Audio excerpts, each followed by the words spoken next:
Når man er selvstændig erhvervsdrivende, så giver det rigtig god mening at spare op på en livsvarig pension. Hvis man driver en enkeltmandsvirksomhed, eksempelvis i virksomhedsordningen, så har man faktisk mulighed for at indbetale helt op til 30% af resultatet i virksomheden. Og den nye livsvarige pension, vi taler med kunderne om i dag, den ligner en ratepension.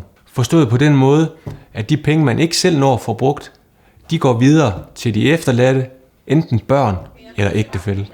Den rigtige pensionsordning hos os her i banken, den består af 3 ting. Nemlig en dækning ved invaliditet eller tab af erhvervsevne. Den anden del, det er en dækning ved dødsfald. Den tredje del af pensionsordningen, som jo er den, vi alle sammen glæder os til, det er jo netop den tredje alder, hvor vi skal sikre, at man får den pensionstilværelse, som man som pensionist har drømt om. Dialogen omkring den løbende indbetaling, den har vi hvert eneste år i november og december.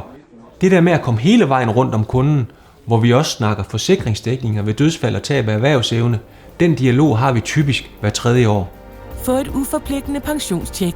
Ring 70 200 615 eller send os en mail.